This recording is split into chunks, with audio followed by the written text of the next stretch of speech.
وعلیکم ورحمۃ اللہ وبرکاتہ۔ مولانا محمد اشرف سیالوی صاحب کا قیمتی جملہ ہے، معلوم نہیں شاید اس دنیا میں ہے یا نہیں ہے، اللہ پاک ان کو سلامت رکھے اگر زندہ ہیں تو۔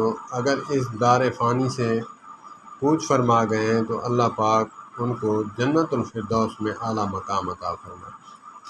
اہل سنت ہیں، بریلوی اہل سنت ہیں، ماشاءاللہ کافی مطالعہ ہے ان کا، بہت محقق آدمی ہے۔ میں نے سنا ہے ایک بیان میں وہ فرماتے ہیں کہ کچھ شخص آئے میرے پاس دوسری پارٹی کے، مخالف پارٹی کے، وہابی، تو دبے دبے الفاظوں میں بتاتے تھے۔ تو جب مسئلہ بتایا تو میں سمجھ گیا یا اہل حدیث ہوں گے یا دیوبندی ہوں گے۔ وہ فرماتے ہیں کہ انہوں نے سوال کیا، آتے ہی کہا کہ آقا کریم علیہ الصلوۃ والسلام کا علم کلی تھا یا جزئی تھا؟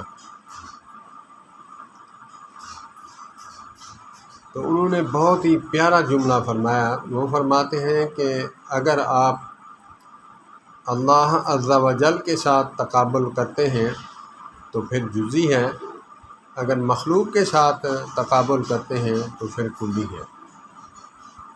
اللہ عز و جل کے ساتھ تقابل کرتے ہیں تو پھر جزوی ہے، جزوی علم ہے، اور پوری مخلوق کے ساتھ تقابل کرتے ہیں تو پھر آقا کریم علیہ الصلوۃ والسلام کا علم کلی ہے۔ اللہ پاک ہمیں دین سمجھنے کی توفیق عطا فرمائے۔ بہت ہی پیارا جملہ فرمایا۔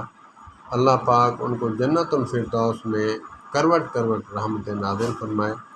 ہم بڑے علماء کے ساتھ وابستہ رہیں تو ہمارے جو اختلاف ہیں، باہمی اختلاف ختم ہو سکتے ہیں۔ اللہ پاک ہمیں دین کی سمجھ عطا فرمائے اور مسلکی تعصب سے ہمیں بالا تر ہو کر کسی کا بیان سننے کی توفیق عطا فرمائے۔ ہر بندے کا کام بھی نہیں کہ ہر بندہ ہر علماء کرام کی تقاریر سنے اور اس میں سے بات اخذ کرے کہ یہ ٹھیک ہے یہ غلط ہے۔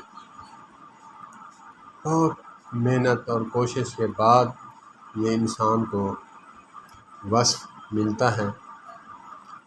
اللہ پاک مزید عمل کی توفیق عطا فرمائے۔ آقا نبی کریم صلی اللہ علیہ وآلہ وسلم کی شان، عظمت، رفعت، بلندی بیان کرنے اور اس پر عمل کرنے، آپ کی پیاری پیاری سنتوں پر عمل کرنے کی توفیق عطا فرمائے۔